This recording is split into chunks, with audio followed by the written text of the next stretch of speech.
రోజు రోజుకు మారుతున్నటువంటి ఘటనలు చూస్తే ఒక్కసారిగా సభ్య సమాజం ఎటుపోతుంది అని ఆలోచించాల్సినటువంటి పరిస్థితి ఎదురవుతుంది. ఒకటి కాదు, రెండు కాదు, ఇక్కడ అక్కడ అనే తేడా లేదు. ఎక్కడ చూసినా సొంత వాళ్ళే తమ పిల్లల్ని చంపుకునే స్థితికి వచ్చిందా అంటే అవుననే సమాధానం వస్తుంది. తాజాగా జరిగినటువంటి ఘటనను ఒక్కసారి చూస్తే కరీంనగర్ జిల్లా కేంద్రానికి సంబంధించి వావిలల్లపల్లిలో మల్లేష్ పోషవ దంపతులు ఉంటున్నారు గత కొంతకాలం నుంచి. మరి వారిద్దరికి ఇద్దరు పిల్లలు ఉన్నారు. అర్చన, ఆశ్రిత్ ఉన్నారు. వారికి సంబంధించి కొంత ఇబ్బంది ఉంటే ఉండొచ్చు, అంగవైకల్యం కావచ్చు, బుద్ధిమాంద్యం కావచ్చు. ఉన్నటువంటి క్రమంలో కూలీ నాలి చేస్తూ ఉపాధి పొందుతున్నటువంటి ఆ కుటుంబం తల్లి బయటకు వెళ్ళి వచ్చే లోపే ఆ తండ్రి ఘాతుకానికి పాల్పడ్డాడు. అప్పటికే ఇద్దరిని హతమార్చడానికి పక్కా ప్లాన్ వేశాడు. మరి రాసాయనిక ద్రవము ఏదో పోసి వెంటనే కూతురు అపస్మారక స్థితిలోకి వెళ్ళి మృతి చెందినటువంటి ఘటన విషాదాన్ని నింపింది. కుమారుని పరిస్థితి సైతం చాలా ప్రమాదకరంగా ఉంది. చాలా సీరియస్ కండిషన్ ఉంది. కరీంనగర్ ప్రభుత్వ ప్రధాన ఆసుపత్రిలో చికిత్స అందిస్తున్నారు.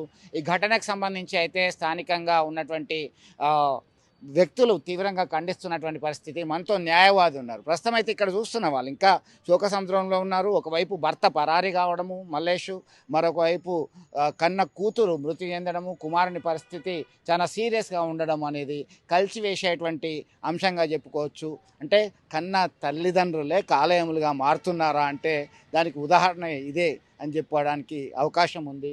మీరు ఎట్లా చూస్తారు దీనికి సంబంధించి ఒక న్యాయవాదిగా? మనతో న్యాయవాది శేఖర్ ఉన్నారు. శేఖర్, చెప్పండి.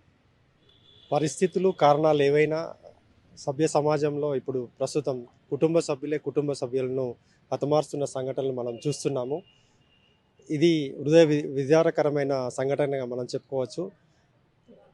పిల్లలు ఏ విధంగా ఉన్నా వాళ్ళని పోషించాల్సిన బాధ్యత, కర్తవ్యం తల్లిదండ్రుల మీద ఉంటుంది. వాళ్ళకి కొంత భారమే కావచ్చు, దయనీయ పరిస్థితే కావచ్చు. అయినప్పటికీ కూడా కన్న పిల్లల్ని అంతమొందించే ప్రయత్నం చేయడము అత్యంత దారుణమైన విషయము. ఇది సమాజానికి ఒక ఛాలెంజ్ లాగా దీన్ని తీసుకోవచ్చు. సమాజంలో ఇట్లాంటి సంఘటనలు రోజు రోజుకి పెరిగిపోతున్నాయి.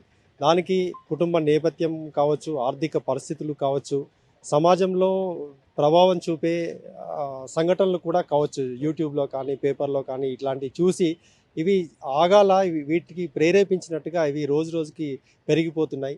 దీంట్లో ప్రభుత్వం కూడా చొరవ చూపి ఇట్లాంటి కుటుంబాలని ఐడెంటిఫై చేసి వాళ్ళకి ఏమైనా ప్రోత్సాహం అందించి వాళ్ళ భారాన్ని కొంచెం తగ్గించే ప్రయత్నం చేస్తే బాగుంటుందని అనుకుంటున్నాను. అంటే ఇప్పటికే ఒక సంక్షేమం కోసము ప్రయత్నాలు చేస్తున్నారు. వికలాంగులకి పెన్షన్ వస్తుంది, పేదవారికి అనేక సంక్షేమ పథకాలు అందజేస్తున్నాయి.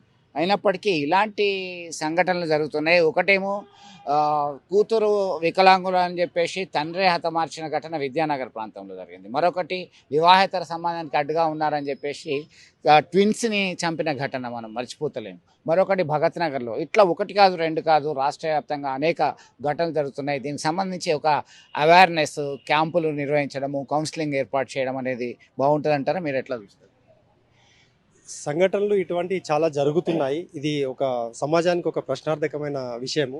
ప్రభుత్వము ప్రోత్సాహకాలు ఇస్తుంది, అంటే పెన్షన్ రూపంలో వికలాంగులకు కానీ, వితంతువులకు కానీ ఇస్తున్నప్పటికీ కూడా సంఘటనలు జరుగుతున్నాయంటే అది మానసిక పరిస్థితి, వారి మానసిక పరిస్థితి ఏ విధంగా ఉందనేది ఒక క్లోజ్ మానిటర్ చేసి కుటుంబ సంక్షేమ శాఖ ద్వారా ఇట్లాంటి కుటుంబాలను ఐడెంటిఫై చేసి వాళ్ళకి కౌన్సిలింగ్ ఇచ్చి ఇటువంటి సంఘటనలు జరగకుండా చూస్తే మంచిదని నేను భావిస్తున్నాను. మొత్తం మీద ఈ ఘటనకు సంబంధించి ఖచ్చితమైన చర్యలు తీసుకోవాలి. ఇబ్బందుల్లో ఉన్న వాళ్ళని కౌన్సిలింగ్ ఇవ్వడము, వాళ్ళని ఆదుకోవడానికి ప్రభుత్వం సైతం ముందుకు రావాలి, చర్యలు చేపట్టాలి. ఇలాంటి ఘటనలు రోజు రోజుకు పెరుగుతున్నటువంటి నేపథ్యంలో ఎటుపోతుంది ఈ సమాజము, ఎందుకు ఇంత ఘాతకానికి పాల్పడుతున్నారనేటువంటి ఆవేదన మాత్రం ఈ సభ్య సమాజాన్ని కలిసివేసేలా మనం చెప్పుకోవచ్చు. విడుదల సుమంత్తో కలిసి చంద్రశేఖర్, RTV, కరీంనగర్ నుండి. Local to global news at your fingertips. మీ చేతిలో ఒక ఆయుధం. డౌన్లోడ్ రా టీవీ యాప్.